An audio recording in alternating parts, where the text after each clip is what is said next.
Hello बच्चों, how are you. आप लोग सब कैसे हैं। आज अन्नू मैम आपको पढ़ाने नहीं आई है बच्चों। आज अन्नू मैम आपको कुछ बताने आई है, अपनी मन की बात बताने आई है। अच्छा बच्चों, अभी तक आपने हिंदी वर्णमाला में, हिंदी अल्फ़ाबेट्स में, जिसे अल्फ़ाबेट बोलते हैं इंग्लिश में, 2 टाइप्स के, 2 प्रकार के टाइप सीखे हिंदी वर्णमाला के, स्वर और व्यंजन। क्या क्या सीखा आपने हिंदी वर्णमाला में? स्वर और व्यंजन। जैसे इंग्लिश में होता है ना बेटे, अल्फ़ाबेट्स में वॉवल और कॉन्सोनेंट, ऐसी वॉवल को हिंदी में स्वर कहते हैं और कॉन्सोनेंट को इंग्लिश में व्यंजन कहते हैं। अब मैं तो लेकिन हिंदी पढ़ा रही हूँ तो हिंदी की बात करूँगी। तो बेटा मैंने आपको हिंदी स्वर और व्यंजन में बहुत अच्छे से लिखना, पढ़ना, उसको बोलना, उसकी साउंड, उसकी फॉर्मेशन, रीडिंग और राइटिंग, मैंने आपको सब सिखाया है। अब आप लोगों को क्या करना है, इसकी प्रैक्टिस करनी है। अधिकतर बच्चे क्या सोचते हैं, पेरेंट्स भी, जब बच्चे छोटी क्लास में होते हैं, अरे हिंदी तो सीख लेंगे, इसमें कोई प्रॉब्लम नहीं है। ऐसा नहीं है बेटे।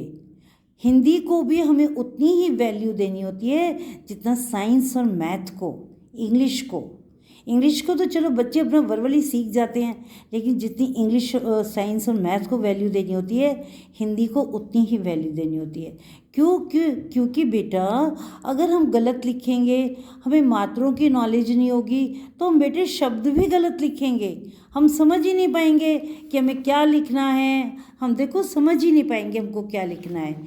तो अभी आपको क्या करना है, प्रैक्टिस करनी है। मैंने बहुत अच्छे से आपको जो फॉर्मेशन सिखाई थी, 1 curve, 2nd curve, like this, इस तरह से अगर आप एक इंग्लिश की नोटबुक ले लेना, जैसे अन्नू मैम की है, देखो मैम की, अन्नू मैम की, ऐसी आप लोग ले लेना। और देखो आप एक चीज़ नोटिस करिए आपने, इसमें भी मैंने देखो फॉर्मेशन लिख रखी है और मात्राएं भी बना रखी हैं, तो इसलिए आपको कोई प्रॉब्लम ही नहीं आएगी। देखो इन सब में मैंने कितनी सुंदर फॉर्मेशन बनाई हुई है और मात्राएं भी।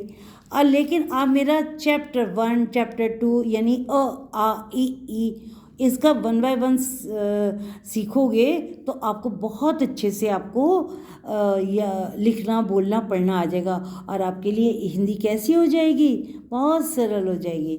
तो बेटा हिंदी क्या कहती है, हिंदी कहती है, हिंदी को ना तुम समझो कम। सब मेरे साथ बोलो, हिंदी कहती है, हिंदी को ना तुम समझो कम, स्वर और व्यंजन की वर्णमाला पहनो तुम, स्वर और व्यंजन की वर्णमाला पहनो तुम, जब तुम इनको लिखना सीख जाओगे तभी हिंदी सरल बना पाओगे और उसमें रुचि रखना सीख जाओगे। मतलब कि उसमें इंटरेस्ट डेवलप हो जाएगा आपका। तो इसलिए कहते हैं कि हिंदी कहती है, मैं भी किसी से कम नहीं हूँ भाई, मैं भी, क्योंकि हिंदी हमारी मातृभाषा है, हमको इसको बोलने में अपनी शान समझनी चाहिए। हम इंग्लिश इंग्लिश इंग्लिश, ठीक, इट्स ओके, नो प्रॉब्लम, आप इंग्लिश बोलिए, लेकिन आप, हमारी मातृभाषा है, इसको भी अच्छे से लिखना पढ़ना सीखिए, ठीक है। आप, मुझे उम्मीद है, मुझे विश्वास है, बिलीव है, होप है कि आप अच्छी तरह लिखोगे। मेरा 1 बाय 1 चैप्टर देखना, फॉर्मेशन सीखना, लिखना, ठीक है। तो अब मैं आपको टाटा बाय बाय बोलती हूँ। लाइक करना, सब्सक्राइब करना, धन्यवाद।